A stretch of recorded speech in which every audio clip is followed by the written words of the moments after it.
యేసు ప్రభు శరీరధారిగా జీవిస్తున్న జీవిత కాలంలో యేసు ప్రభు శరీరధారిగా 33.5 సంవత్సరాలు ఈ భూమి మీద ఆయన జీవించాడు. ఆ 33.5 సంవత్సరాల్లో 3.5 సంవత్సరాలు ఆయన పరిచర్య చేశాడు. వాక్యం బోధించటమే కానీ, స్వస్థపరచటమే కానీ, మొత్తానికి 3.5 సంవత్సరాలు పరిచర్య చేశాడు. ఆ పరిచర్య చేసిన ఆ దినాల్లో ఒక సంఘటన జరిగింది. అదేమిటంటే, ఒక స్త్రీ ఉంది. ఆమెకు రక్తస్రావ రోగం ఉంది. ఎన్ని సంవత్సరాల నుంచి అంటే 12 సంవత్సరాల నుంచి ఉంది. ఈ 12 సంవత్సరాల్లో ఆమె చాలామంది డాక్టర్స్ దగ్గరికి వెళ్ళింది, సంప్రదించింది. వాళ్ళు ట్రీట్మెంట్ ఇస్తూ ఉన్నారు 12 సంవత్సరాల నుంచి, కానీ తగ్గట్లేదు. ఈ డాక్టర్ కాదులే ఇంకొక డాక్టర్ దగ్గరికి వెళదామని వెళ్ళింది. అక్కడ కూడా ఆయన తెలిసిన వైద్యం చేస్తూ ఉన్నాడు, డబ్బులు తీసుకుంటున్నాడు, కానీ తగ్గట్లేదు. ఆ రకంగా సంవత్సరం కాదు, 1 సంవత్సరం కాదు, 3 సంవత్సరాలు, 2 సంవత్సరాలు కాదు, 12 సంవత్సరాల నుంచి ఆమె అదే రకంగా బాధపడుతూ ఉంది. చివరికి తనకున్న డబ్బులన్నీ ఖర్చు పెట్టేసింది. మరి ఏమైనా మెరుగుపడిందా అంటే మెరుగుపడలేదు. మరింత సంకట స్థితికి వచ్చేసింది, మరింత దిగజారిపోయింది. రక్తస్రావ రోగం అంటే శరీరంలో నుంచి రక్తం అనేది చిన్నగా జరుగుతూనే ఉంటుంది. మనకు సహజంగా తెలుసు, స్త్రీలకి మనకి పీరియడ్స్ టైం అనేది ఉంటుంది. ఓ నెలలో ఒక 3 రోజులు ఉంటుంది. అప్పుడు రక్తస్రావం అనేది జరుగుతుంది. ఆ 3 రోజులు వాళ్ళు పడే ఆ బాధ వాళ్ళకు మాత్రమే తెలుస్తుంది. అంత బాధ అనుభవిస్తారు. 3 రోజులకే మనం ఎంత బాధ అనుభవిస్తుంటే, మరి ఇట్లాంటి రోగం ఈమెకి ఎన్ని సంవత్సరాల నుంచి ఉంది? 12 సంవత్సరాల నుంచి అదే రక్తస్రావ రోగం ఈమెకు ఉంటే ఈమె పరిస్థితి ఎట్లా ఉందో ఒక్కసారి మనం ఆలోచిస్తేనే చాలా జాలి కలుగుతుంది, చాలా ఇబ్బందిగా ఉంటుంది.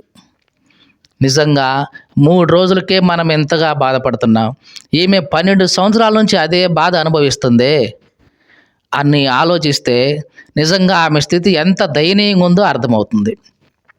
ఈమె ఆ రోగం నుంచి విడుదల పొందడానికి చాలామందిని సంప్రదించింది.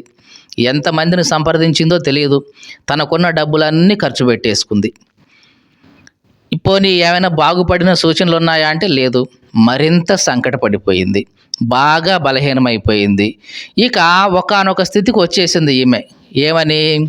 ఇక నాకు ఏది ఆధారం లేదు, ఏ డాక్టరు కూడా నన్ను స్వస్థపరచలేడు, ఇక నా రోగం ఇంక ఇట్లాగే ఉంటుందేమో అని ఒక స్థితికి వచ్చేసింది. ఇక అట్లాంటి సమయంలో యేసును గూర్చి ఆమె విన్నది. దేవునికి స్తోత్రం కలుగును గాక. ఎవరిని గూర్చి విన్నది? యేసును గూర్చి విన్నది. బైబిల్లో ఒక మాట ఉంది, వినుట వలన విశ్వాసం కలుగును. ఏమంటుందంట? వినటం వలనే విశ్వాసం కలిగింది. యేసు ప్రభువుని గురించి ఈమె విన్నది. పలానా యేసు ప్రభు అంట, ఇదిగో ఆయన వాక్యాన్ని బోధిస్తున్నాడు, స్వస్థపరుస్తున్నాడు, ఆయన తాగితే రోగాలు బాగవుతున్నాయి. ఇట్లాంటి మాటలు యేసు ప్రభు గురించి ఈమె విన్నది. విని ఒక తీర్మానం చేసుకుంది. ఏమిటంటే, నేను కూడా వెళ్తాను, ఆయన దగ్గరికి నేను కూడా వెళ్తాను, వెళ్ళి మరి నేను అపవిత్రురాలిని కదా. చూడండి, అట్లాగా రక్తస్రావ రోగం ఉన్న వాళ్ళని ఏమంటారంటే అపవిత్రులు అంటారు. అట్లాంటి అపవిత్రులు ఇంట్లో నుంచి బయటికి రాకూడదు. ఒకవేళ వాళ్ళ ఇంట్లో నుంచి బయటికి వస్తే వాళ్ళు అపవిత్రులు అని తెలిస్తే ఈ చుట్టూ ఉన్న వాళ్ళు రాళ్ళు పెట్టి కొట్టి చంపేసినా చంపేస్తారు. కాబట్టి వాళ్ళు ఇళ్ళలోంచి బయటికి రాకూడదు. బైబిల్లో కడగా ఉండడం అనే మాట ఉంటుంది. కడగా ఉండడం అంటే ఏ స్త్రీ అయినా సరే బిడ్డను కన్నప్పుడు, పురుషునే కానీ స్త్రీనే కానీ కన్నప్పుడు 10 రోజులు కడగా ఉండాలి. ఆ 10 రోజుల వరకు కూడా ఆమె ఏమి ముట్టుకోకూడదు. ఒకవేళ ఏమైనా ముట్టుకుంటే ఆమె అది కూడా అపవిత్రమైపోతుంది. అట్లాగా అపవిత్రురాలుగా ఉంది ఈమె. ఇప్పుడు ఆమె బయటకు వచ్చేసి జనంలోకి వచ్చేస్తే ఈ విషయం అందరికీ తెలిస్తే ఆమెను ఏం చేస్తారు? రాళ్లతో కొట్టి చంపేస్తారు. అంటే ఇప్పుడు ఆమె మరణానికి తెగించినట్లే. అవునా కదా చెప్పండి? మరణానికి తెగించి ముందుకు వచ్చేసి ఏమనుకుంటుందంటే, నేను ఆయన నన్ను ముట్టుకుంటాడో లేదో నాకు తెలియదు, నా పరిస్థితి ఇది అని చెప్పే అంత ధైర్యం కూడా లేదు నాకు. చెప్తే ఏమవుద్ది? చుట్టుపక్కల వాళ్ళు వెంటనే రాళ్ళేసి చంపేస్తారు. నా పరిస్థితి నేను చెప్పుకోలేను, ఆయనతో కూడా చెప్పుకునే పరిస్థితి కాదు. అందుకని నేనేం చేస్తానంటే వెళ్ళి ఆయన వస్త్రపు చెంగు ముట్టుకుంటా, నేను బాగుపడతా. ఎంతోమందిని ఆయన ముట్టుకున్నాడు, ఇప్పుడు నేను వెళ్ళి ఆయన్ని ముట్టుకుంటా, బాగుపడాలి అనుకొని బయలుదేరింది. ఇలాగా ఆమె వస్తూ ఉంది. ఈ లోపల యేసు ప్రభు అక్కడ ఉన్న వాళ్ళకి బోధిస్తూ ఉంటే, ఈమె యేసు ప్రభు దగ్గరికి రాక మునిపే యాయిరు అనే ఒక వ్యక్తి వచ్చాడు యేసు ప్రభు దగ్గరికి. వచ్చి అన్నాడు, అయ్యా నా కుమార్తె ఉంది, 12 ఏళ్ల కుమార్తె. ఎన్నేళ్ళు? 12 ఏళ్ల కుమార్తె. చావడానికి సిద్ధంగా ఉంది. ఆమెకు ఒక రోగం వచ్చింది. ఆ రోగం ద్వారా ఆమె చనిపోయే పరిస్థితి వచ్చింది. అయ్యా నీ గురించి విన్నాను, నువ్వు వచ్చి ఏం చేయాలి? నీవు వచ్చి నీ చెయ్యి ఆమె మీద ఉంచి ప్రార్థన చేస్తే ఆమె బ్రతుకుద్దని నమ్మకం నాకుంది, దయచేసి రాయినాయన అని యేసు ప్రభుని బ్రతిమాలుకున్నాడు. యేసు ప్రభు సరే పద నేను వస్తాను అని యేసు ప్రభు యాయిరుతో కూడా కలిసి ఇట్లా వెళ్తా ఉన్నాడు. ఆ వెళ్ళే మార్గంలో ఈమె వచ్చేసింది. అలా జనసమూహంలోకి వచ్చేసి యేసు ప్రభు వెనకాలే వెళ్ళి ఆయన వస్త్రపు చెంగు ముట్టుకుంది. ఏం చేసింది? వస్త్రపు చెంగు ముట్టుకుంది, విశ్వాసంతో ముట్టుకుంది. యేసు ప్రభుకి వెంటనే అర్థమైంది, అంటే తన ప్రభావం వెళ్ళిపోయింది అని అర్థమయ్యి, ఎవరు నన్ను ముట్టింది ఎవరు అని చుట్టూ చూస్తూ అడుగుతారు. శిష్యులు అన్నారు, ఏంటి ప్రభువా, ఎవరు అంటావేంటి? ఎంతమంది జనం ఉన్నారు నీ చుట్టూ, ఎవరో ఒకళ్ళు వచ్చి తగులుతూ ఉన్నారు, ఎవరో ఒకళ్ళు వచ్చి నీ మీద పడుతూనే ఉన్నారు, ఎంతమంది పడుతున్నారు కదా, ఈ టైంలో నన్ను ముట్టింది ఎవరు అంటావేంటి నాయనా, ఇదే మాట అని వాళ్ళు అన్నారు. చూడండి, చాలామంది జనసమూహం ఉంది, చాలామంది యేసు ప్రభువుని తగులుతున్నారు, నెడుతున్నారు, కొంతమంది చెయ్యి బెట్టి నెడుతున్నారు, కొంతమంది ఏదో రకంగా యేసు ప్రభువును తాకుతున్నారు, టచ్ చేస్తున్నారు.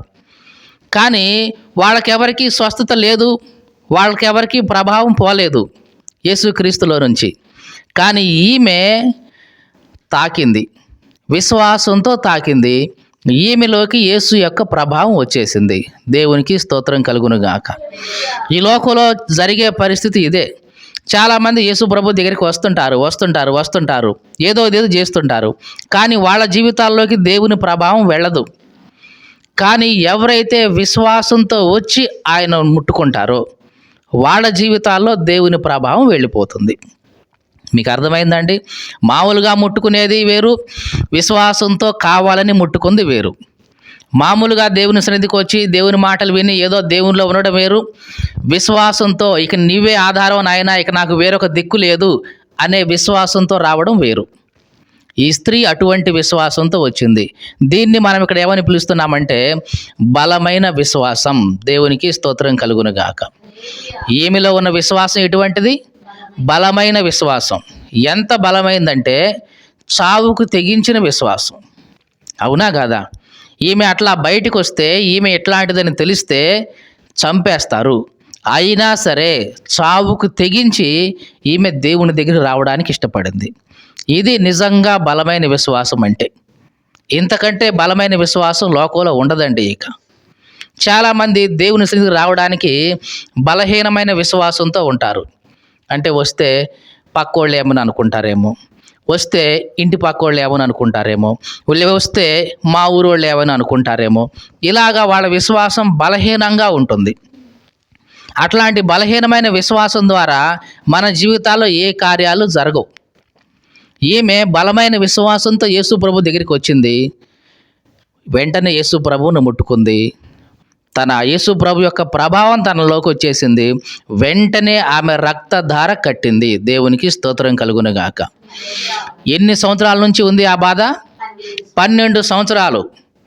ఎంత సమయం పట్టింది తగ్గడానికి? ఎంతో సమయం పట్టలేదు, కొద్ది సమయంలోనే తగ్గిపోయింది.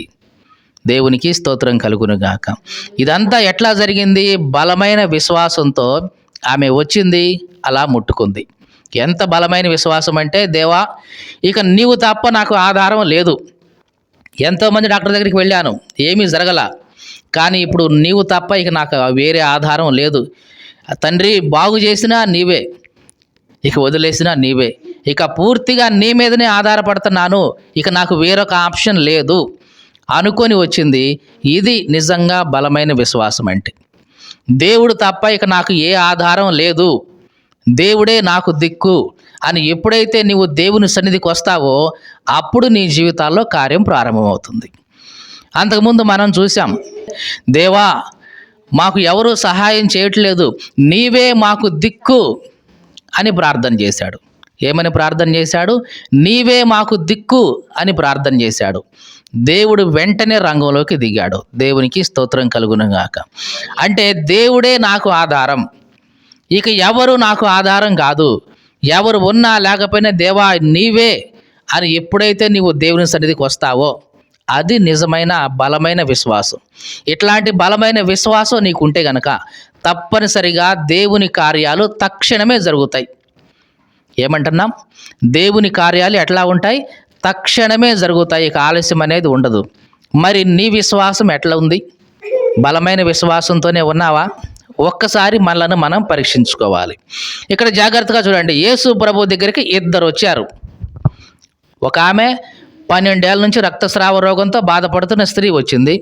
ఇంకొక అతను ఎవరు? యాయిరు. ఇతనికి కూడా ఏంటి? 12 ఏళ్ల కుమార్తె చావసిద్ధంగా ఉంది. ఇద్దరు వచ్చారు. ఇద్దరి యొక్క విశ్వాసాల్లో ఎంత తేడా ఉందో చూడండి. ఈమె అనుకుంది, యేసు ప్రభు నా దగ్గరికి రావడం కాదు, నేనే యేసు ప్రభు దగ్గరికి వెళతాను. ఇది ఈమెలో ఉన్న విశ్వాసం. అదే సమయంలో యాయిరు ఏమంటున్నాడు?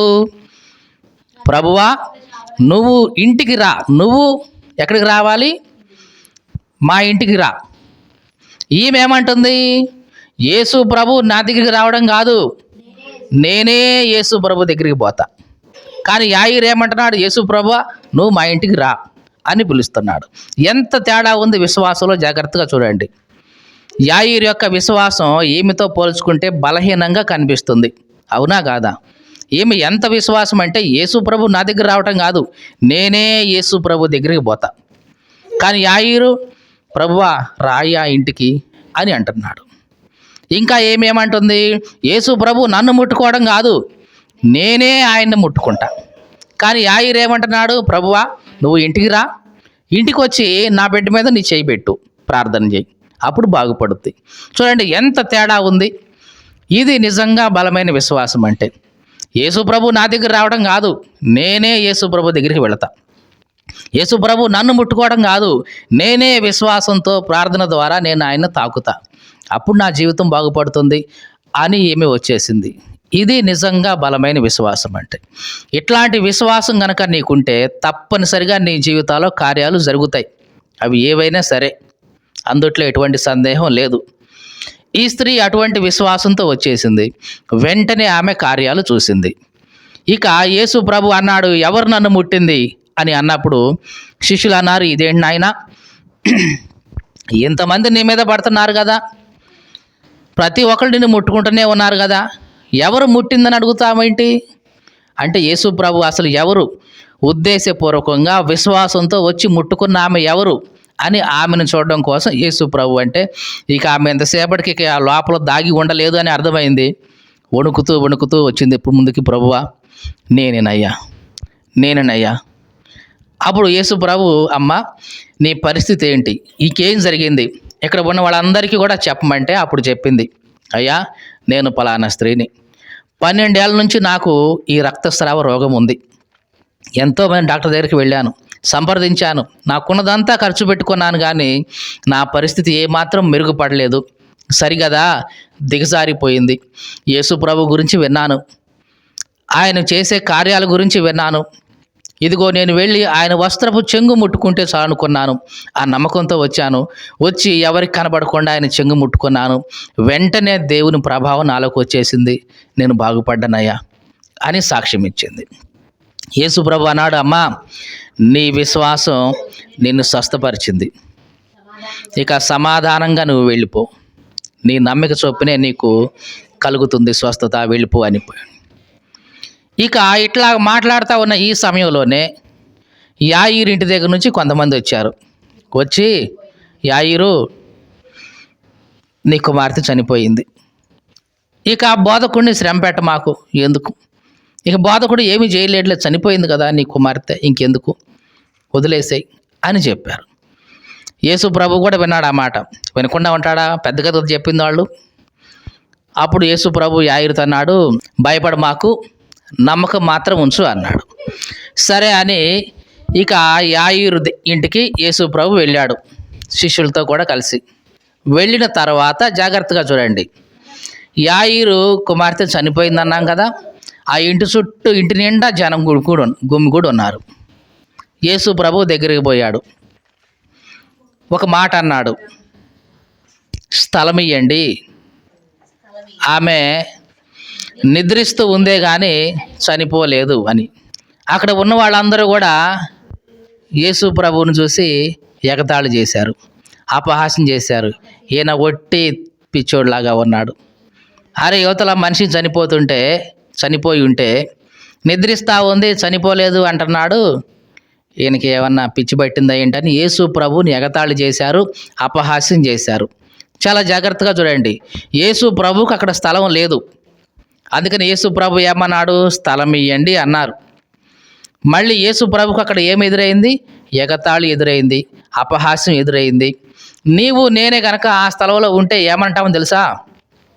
యాయిరు, నువ్వు నన్ను ఎంతో నమ్మకంతో పిలిచావు, కానీ చూడబోతే ఇక్కడ నా స్థలమే లేదు, నాకు నేందుకయ్యా ఉండడం? ఎంత మర్యాదగా నువ్వు పిలిచావు, కానీ స్థలం ఏమన్నా ఇస్తున్నారా పోవటానికి? కాబట్టి నేను రాను యాయిరు, నీ ఇష్టం వచ్చింది చేసుకో, నేను వెనక్కిపోతున్నాను అని పోయేవాళ్ళు ఉన్నారు. ఇట్లా లేదు.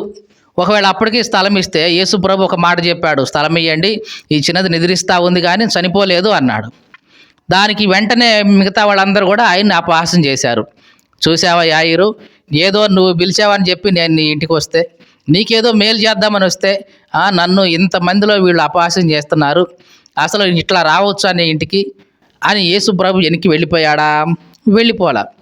చాలా జాగ్రత్తగా చూడండి, అక్కడ యేసు ప్రభువుకి స్థలం లేదు, అవమానం ఎదురైంది. అయినా సరే యేసు ప్రభు వెనక్కి వెళ్ళలేదు. ఒక మాటలో చెప్పాలంటే ఇంకొక అడుగు ముందుకు వేస్తూనే ఉన్నాడు. యేసు ప్రభు బైబిల్లో ఒక మాట అన్నాడు, నిన్ను ఎవరైనా కుడి చెంప మీద కొడితే నీ ఎడమ చెంప కూడా తిప్పు. అంటే మొట్టమొదటిసారిగా యేసు ప్రభువుకి స్థలము ఇవ్వలేదు. అంటే యేసు ప్రభువుని అగౌరవపరిచారు అక్కడ. అంటే యేసు ప్రభువుకి చెంప మీద పెట్టి కొట్టినట్టే ఉంది. అయినా సరే యేసు ప్రభు మళ్ళీ ఇంకొక మాట అన్నాడు, ఈ చిన్నది నిద్రిస్తూ ఉంది, చనిపోలేదని. దానికి మళ్ళీ వీళ్ళు అపహాస్యం చేశారు. అంటే ఎడమ చెంప మీద కూడా కొట్టినట్టే ఉంది. ఇప్పుడు అర్థమైందా? యేసు ప్రభుకి 2 సందర్భాల్లో కూడా అవమానం ఎదురైంది. ఘనత లేదు, ఏమీ లేదు, అవమానం ఎదురైంది. అంటే 2 చెంపల మీద కూడా యేసు ప్రభువుని కొట్టినట్లే ఉంది.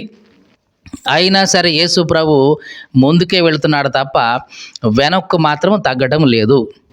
ఈ మాటలు వింటున్న ప్రియ సహోదరి సహోదరుడా, ఇంతకుముందు మనం చెప్పినట్లుగా ఈమె విశ్వాసం, ఎవరి విశ్వాసం?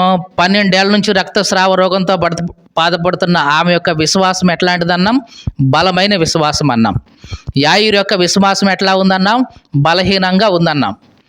బలహీనమైన విశ్వాసం ఏం చేసింది? చివరికి ప్రభువుకు స్థలం లేకుండా చేసింది, ప్రభువుకు అవమానం కలిగేలాగా చేసింది, ప్రభువుకు అపహాస్యం కలిగేలాగా చేసింది, ప్రభువుని ఎగతాళిగా చేయగలిగింది.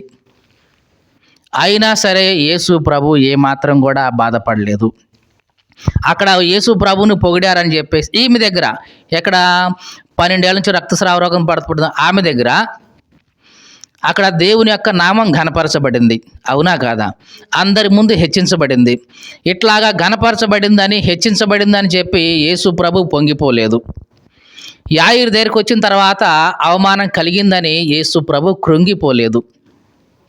మీకు అర్థమైందండి? అక్కడ ఘనత వచ్చిందని చెప్పి యేసు ప్రభు పొంగలేదు. ఇక్కడ అవమానం వచ్చింది కదా అని చెప్పేసి యేసు ప్రభు కృంగిపోలేదు. కానీ ఆయన ఏదైతే చేయాలి అనుకున్నాడో అది చేస్తూ ముందుకెళ్తున్నాడు. దేవునికి స్తోత్రం కలుగునుగాక. ఈ మాటలు వింటున్న ప్రియ సహోదరి సహోదరుడా, నీవు నేను కూడా ఇట్లాంటి స్థితి కలిగి ఉండాలి. కొన్నిసార్లు మనుషులు నీ ముందుకు వచ్చి నీ అంతటోడు లేడు అంటారు. నువ్వు పొంగిపోవాల్సిన పని లేదు, నీ అంతటోడు ఉన్నాడు, దేవుడికి కూడా తెలుసు ఆ సంగతి. కొన్నిసార్లు మనుషులు వచ్చి నువ్వు పనికి మాలిన వాడికి ఒట్టి వెదవి అని కూడా అంటారు మొఖానే. కురింగిపోనవసరం లేదు. నీ పని నీకే ఉంది, దేవుని దృష్టిలో నీ విలువ నీకే ఉంది.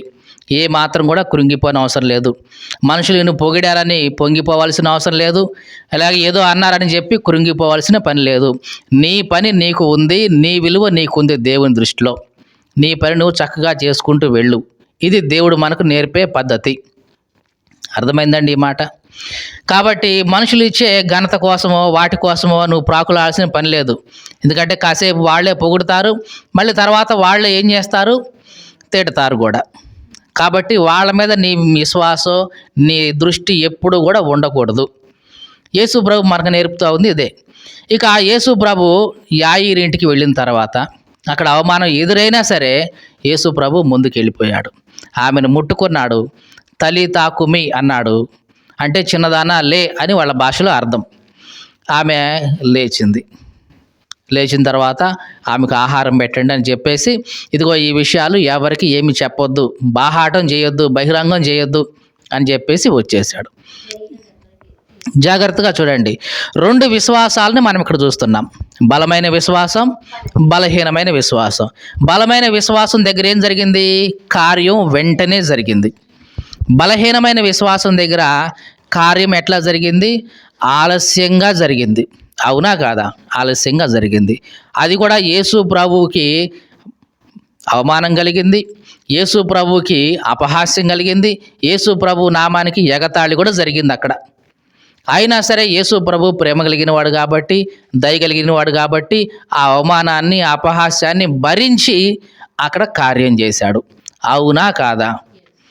నీ జీవితంలో, నా జీవితంలో బలహీనమైన విశ్వాసం ఉంటే జరిగేది ఇదే.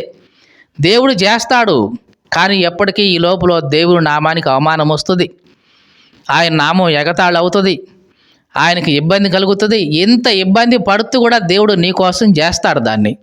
కానీ ఎంత సమయం అవుతుంది? చాలా సమయం పడుతుంది. కానీ ఇటువైపు బలమైన విశ్వాసం నీ జీవితంలో ఉంటే కార్యం ఎట్లా ఉంటుంది? వెంటనే జరుగుద్ది. అంత మాత్రమే కాదు, దేవుని నామానికి అక్కడ మహిమ వస్తుంది, ఘనత వస్తుంది. నీవు కూడా కార్యాన్ని వెంటనే చూడగలుగుతావు. దేవునికి స్తోత్రం కలుగునుగాక. కాబట్టి ఈ 2 వర్గాల్లో ఏదో ఒక వర్గంలో క్రైస్తవులు కానీ ఉంటారు, ఎటువంటి సందేహం లేదు. ఈ లోకంలో ఉన్న క్రైస్తవుడు ఎవడైనా సరే ఎయిదర్ ఉంటే బలహీనమైన విశ్వాసమైనా ఉండాలి, లేదా బలమైన విశ్వాసమైనా ఉండాలి. ఒకవేళ బలమైన విశ్వాసం ఉంటే వాళ్ళ జీవితాల్లో దేవుని కార్యం వెంటనే జరుగుతుంది, దేవుని నామానికి మహిమ వస్తుంది. బలహీనమైన విశ్వాసం అనుకో, దేవుని నామానికి అవమానం జరుగుతూనే ఉంటుంది. ఎన్నిసార్లు జరుగుద్దో తెలియదు. చాలామంది క్రైస్తవులు బలహీనమైన విశ్వాసం బట్టే అన్య జనుల్లో దేవుని యొక్క నామం అవమానపరచబడతా ఉంది. ఎందుకంటే వీళ్ళు ప్రార్థనకు పోతున్నామని చెప్తారు, క్రైస్తవులమని చెప్తారు, కానీ వీళ్ళు చేసే పనులను బట్టి చూడండి, వీళ్ళు క్రైస్తవులంట, ప్రార్థనకు వెళుతున్నారంట, ఆదివారం మందిరం పోయి చప్పట్లు కొడతారు, కానీ వీళ్ళు చేసే పనులు ఎట్లా ఉంటాయో చూడండి, వీళ్ళు చెప్పే మాటలు ఎట్లా ఉన్నాయో చూడండి, అసలు వీళ్ళు మాట్లాడుకునే మాటలు ఎట్లా ఉన్నాయో చూడండి అని అనుకున్నప్పుడు ఏమవుతుంది? దేవుని నామానికి అవమానం కలుగుతుంది. అంటే వీళ్ళలో ఉన్న విశ్వాసం ఎటువంటి విశ్వాసం? ఇది బలహీనమైన విశ్వాసం. అందువల్లనే దేవుని నామానికి ఎగతాళి కలుగుతుంది, అపహాస్యం కలుగుతుంది. ఈ మాటలు వింటున్న ప్రియ సహోదరి సహోదరుడా, ఎటువంటి విశ్వాసం నీలో ఉంది? ఒక్కసారి ఆలోచించు. బలమైన విశ్వాసం ఉందా? దేవునికి స్తోత్రం. తప్పనిసరిగా నీ ద్వారా దేవుని నామానికి మహిమ వస్తుంది. బలహీనమైన విశ్వాసం ఉందా? దేవుని నామానికి అవమానం వస్తుంది. అట్లా దేవుడు తన నామాన్ని అవమానపరిచి అయినా సరే ఆయన భరించి ఎప్పటికో కానీ నీ జీవితంలో కార్యం జరగదు. చాలామంది ఇట్లాగే అనుకుంటారు, ఎంతో కాలం నుంచి ప్రార్థనకు వస్తున్నామండి, కానీ నేను అనుకున్నది, నేను ఆశించింది దేవుడు ఇంకా చేయలేదండి, జరగలేదండి, ఎప్పుడు జరుగుద్దో కూడా తెలియట్లేదండి అని ఇట్లాగా అనేవాళ్ళు చాలామంది ఉన్నారు. ఎందుకు కారణం అంటే బలహీనమైన విశ్వాసం. బలమైన విశ్వాసం కనుక వారిలోనికి వచ్చి ఉంటే ఈ పాటికి కార్యం జరిగి ఉండేది. ఏమిటి బలమైన విశ్వాసం అంటే? తెగించే విశ్వాసం, ధైర్యంగా ముందుకు అడుగు వేసే విశ్వాసం. కుటుంబీకులు ఏమన్నా సరే, బంధువులు ఏమన్నా సరే, చివరికి మరణమే సమీపించినా సరే ఏ మాత్రం కూడా వెనకడుగు వేసేది లేదు అనుకుంది ఈమె. ముందుకు అడుగు వేసింది, దేవుని కోసం వచ్చింది. ఇది నిజంగా బలమైన విశ్వాసం అంటే. మరి మనలో ఎటువంటి విశ్వాసం ఉంది? చాలాసార్లు మనకి ఎట్లుంటుందంటే, మనం ప్రార్థనకు పోతున్నాం, ఇంటి పక్క వాళ్ళు ఏమనుకుంటారో, మనం ప్రార్థనకు పోతున్నాం, మన బంధువులు ఏమనుకుంటారో, ప్రార్థనకు పోతున్నాం, మన ఊరు వాళ్ళు ఏమనుకుంటారో, ఇట్లాంటి విశ్వాసంతో, బలహీనమైన విశ్వాసంతో ఉన్నంతకాలం ప్రియ సహోదరి సహోదరుడా, నీ జీవితంలో దేవుని కార్యాలు జరగవు. ఎప్పటికి జరుగుతాయో తెలియదు, ఎంతకాలానికి జరుగుతాయో తెలియదు, ఈ లోపల దేవుని నామానికి ఎన్నిసార్లు అవమానం వస్తుందో కూడా తెలియదు. కానీ దేవుని కొరకు నువ్వు ధైర్యంగా నీ విశ్వాసాన్ని బలపరుచుకో. ఏవైనా సరే, ఎవరు ఎన్నన్నా సరే, ఇదిగో నేను దేవుని సన్నిధికి వచ్చి తీరతాను, వెళ్ళి తీరతాను, చివరికి మరణమే నాకు వచ్చినా సరే, ఏంటంటున్నా, చావే నా ముందున్నా సరే, నేను వెళ్ళేదే అని ఇటువంటి తీర్మానం నువ్వు చెయ్యి. దేవా, నీవు తప్ప ఇక నాకు ఆధారం లేదు అని దేవుని మీదనే పూర్తిగా ఆధారపడు. అప్పుడు నీ జీవితాల్లో కార్యం తప్పనిసరిగా జరుగుతుంది. దేవుడు నీకు సంపూర్ణంగా తోడుగా ఉంటాడు, ఎటువంటి సందేహం లేదు. ఒక చిన్న మాట చెప్పి నేను ముగిస్తాను. క్రైస్తవ్యంలో మార్టిన్ లూథర్ అనే ఒక వ్యక్తి ఉన్నాడు. మార్టిన్ లూథర్ సంఘ సంస్కరణకర్త అంట. ఈ మార్టిన్లో ఒకప్పుడు ఎట్లా ఉండేదంటే, కంప్లీట్గా ఆర్సీఎం ఉండేది. ఈ ఆర్సీఎం వాళ్ళు ఏం చేసేవాళ్ళంటే, దేవుని వాక్యాన్ని దాచిపెట్టేసి పాప పరిహార పత్రాలు అనేవి పంచిపెట్టారు ఆ రోజుల్లో. అంటే, నువ్వు తప్పు చేసావా, ఇదిగో నీ తప్పుకి 100 రూపాయలు చెల్లించి ఈ పత్రం కొనుక్కో, నీ పాపం పోద్ది. లేదు, నరహత్య చేసావా, ఇదిగో ఒక 1000 రూపాయలు కట్టి ఈ పత్రం కొనుక్కో, నీ పాపం పోద్ది. ఇట్లాగా నిజానికి అట్లా పోద్దా పాపం? పోదు. దేవుని వాక్యంలో ఉందా? లేదు. కానీ అట్లాగా పాప పరిహార పత్రాలు అమ్మేసి ఆ డబ్బు పోగు చేసుకునేవాళ్ళు. ఈ రకంగా బైబిల్లో ఏవైతే లేవో అవన్నీ కూడా ఆర్సీఎం వాళ్ళు స్ప్రెడ్ చేసేశారు. మార్టిన్ లూథర్ అనే ఆయన వచ్చిన తర్వాత ఇవన్నీ లేవు కదా అని ప్రశ్నించాడు. ప్రశ్నించినప్పుడు ఈయన్ని బాగా హింస పెట్టారు, ఇబ్బంది చేశారు, చాలా చేశారు. ఆ సమయంలో ఆయన ఆ ఇటలీ దేశంలోకి వెళ్ళాలి. వాళ్ళందరి ముందుకు వాళ్ళందరికీ సమాధానం ఇవ్వాలి. రా మార్టిన్ లూథరు, మేము అడిగే ప్రశ్నకు సమాధానం చెప్పు, ఇదిగో నీవు శిక్షకు అర్హుడు ఇవన్నీ ఇట్లా చెప్తా ఉన్నప్పుడు ఆయన ఒక మాట అన్నాడు. ఇదిగో ఈ ఇటలీ దేశంలో ఉన్న ఇళ్ల మీద ఉన్న పెంకులన్నీ కూడా దయ్యాలై నా ముందుకు వచ్చినా సరే, ఏమన్నాడు, ఈ ఇటలీ దేశంలో, ఈ రోమ్ దేశంలో ఉన్నటువంటి, ఈ రోమ్ ప్రాంతంలో ఉన్నటువంటి ఇళ్ళన్నిటి మీద ఉన్న పెంకులన్నీ, ఒక్కొక్క పెంకు ఒక్కొక్క దెయ్యమై నా ముందుకు వచ్చినా సరే, నేను మాత్రం వెనకడుగు వేసేది లేదు. నా దేవుడు నాకు ఏదైతే చెప్పాడో, ఏదైతే బయలుపరిచాడో దాన్ని నేను కట్టుబడి ఉంటానని అట్లాగే ముందుకు వచ్చేసాడు.